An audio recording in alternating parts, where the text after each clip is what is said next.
So we pulled the motor back out to cut some clearance around the firewall, weld on some of the angles for the motor mounts and stuff like that. So let's get in here with the mini grinder, and we're going to start cutting this out.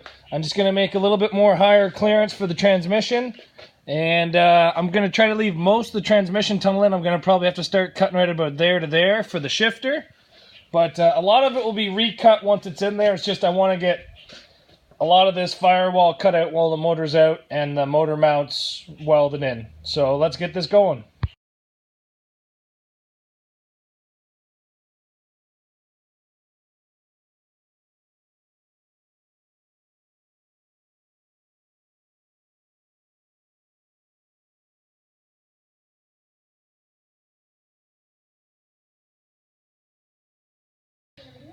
So now you can see I've kind of cut a little bit of the transmission out here. This is for the shifter. It actually looks like I got to cut a little bit, maybe 1 inch ahead more, maybe even a little bit more to access the bolts on the back of the transmission for my shifter.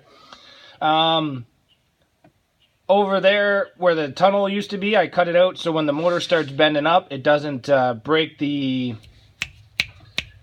transmission, because it did that in my Ford last year. So I've made extra clearance all the way around. So now I'm just going to pull this motor back out, and we'll start grinding up and welding in our new motor mounts. And I'm going to take off this power steering pump. I'm just going to cut all the aluminum just down here like this. I don't need any of that, and it's just going to get in my way and make it harder for me to do stuff. So it's going to come out. And let's pull this back out and weld in the motor mounts now. My goal is to have this motor in there today. Bolted in, welded in, whatever it is, done. So my goal for today was to get this motor in. And the motor's in there, that's tacked down. I actually had to cut it and move it 1 inch farther back because the oil pan was too close to the cross member. I did check the timing. It did jump 1 tooth on the timing belt, so I will be ordering a new belt tensioner and probably a new belt while I'm at it, and I'll be changing that out.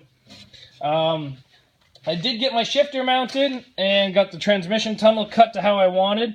Everything works, everything lines up, lots of space everywhere.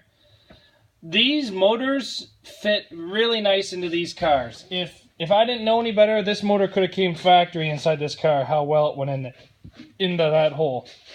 But so there you go. The Volvo's getting ready. Needs new timing belt, all that fun stuff now. But other than that, it's definitely coming along. And we'll be hooking up all of our wires, new timing belt, carburetor, fuel accelerator pedal. Have to build another custom drive shaft, and then cage, fuel systems, battery. Lots more to do to this, but at least the motor's in there now. It is out of the way. The Camaro's gone. I'm not having a giant motor sitting over there on the ground. Yeah, every day it's getting a little farther, and it'll be ready for a derby coming up very soon. Ta-da!